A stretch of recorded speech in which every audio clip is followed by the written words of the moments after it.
दोस्तों नमस्कार। आज हम जानने वाले हैं हार्मोन्स एंड एंजाइम में अंतर, difference between hormones and enzyme.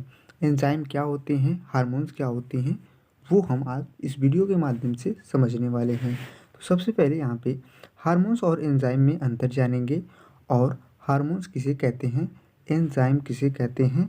हमें यह भी जानना ज़रूरी है कि हार्मोन्स क्या होता है, एंजाइम क्या होता है, हार्मोन्स कितने प्रकार के होते हैं।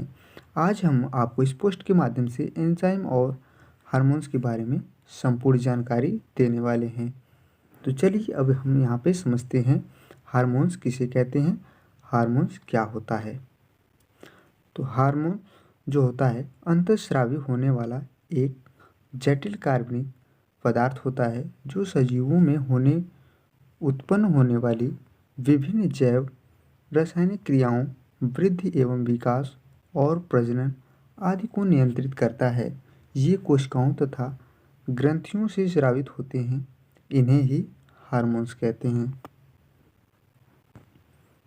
अब हम यहाँ पे समझते हैं हार्मोन्स कितने प्रकार के होते हैं। दोस्तों ये इनका जो प्रकार होता है वो दो प्रकार के होते हैं। पहला जो है परिसंचारी हार्मोन्स और विसरणशील हार्मोन्स। तो यहाँ तक तो हमारा हार्मोन्स क्लियर हुआ और यहाँ अब हम जानेंगे एंजाइम किसे कहते हैं। दोस्तों एंजाइम किसे कहते हैं, एंजाइम क्या होता है, अब हम उसे समझने वाले हैं। एंजाइम एक प्रकार का प्रोटीन होता है। एंजाइम कोशिकाओं के भीतर पाया जाता है। एंजाइम मानव शरीर में रासायनिक प्रतिक्रियाओं और अधिक तेज करने में मदद करते हैं। एंजाइम भोजन को पचाने में मदद करता है, मांसपेशियों को बनने और शरीर में विषाक्त पदार्थ खत्म करने के साथ शरीर के हजारों कार्यों को करने के लिए एंजाइम महत्वपूर्ण भूमिका निभाता है।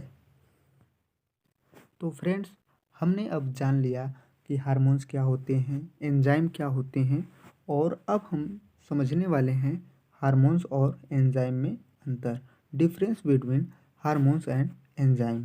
तो यहाँ पे हमने एक कॉलम में हार्मोन्स और एक कॉलम में एंजाइम लिख लिया है और उसके इस चार्ट के माध्यम से हम अब समझेंगे। तो पहला जो अंतर है, हार्मोन्स प्रायः प्रोटीन, एमिनो अम्ल तथा स्टेरॉयड होते हैं और एंजाइम प्रायः सभी एंजाइम प्रोटीन के बने होते हैं।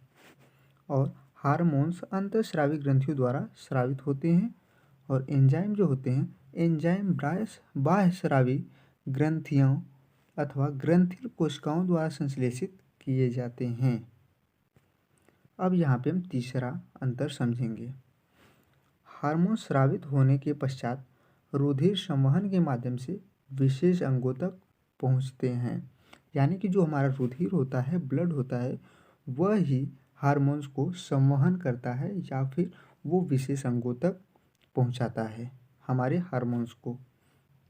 और हम यहाँ पे एंजाइम में समझते हैं, एंजाइम सामान्यतः विशेष अंगों तथा कोशिकाओं में ही बनते हैं।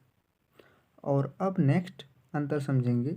हार्मोन्स प्रायः उपापचयी क्रियाओं में सीधे भाग न लेकर उन्हें प्रभावित हुआ प्रेरित करते हैं और एंजाइम जो होते हैं, एंजाइम उपापचयी क्रियाओं में सीधे भाग लेकर उन्हें प्रेरित करने का कार्य करते हैं। अब नेक्स्ट डिफरेंस जानेंगे यहाँ पे। हार्मोन्स अपना कार्य करने के बाद स्वतः ही विघटित हो जाते हैं तथा इनका उपयोग दोबारा नहीं किया जा सकता है और वहीं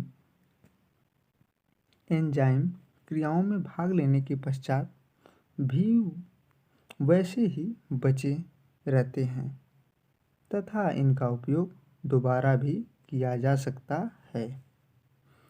और अब नेक्स्ट डिफरेंस जानेंगे। हार्मोन्स का अणुभार कम होता है और एंजाइम का अणुभार हार्मोन के अपेक्षाकृत बहुत अधिक होता है। तो दोस्तों उम्मीद करता हूँ ये वीडियो आपको अच्छी लगी हो। दोस्तों हमारी ये वीडियो आपको अच्छी लगी हो तो हमारे चैनल को सब्सक्राइब कर लीजिए और साथ ही बेल आइकन को प्रेस कर लीजिए।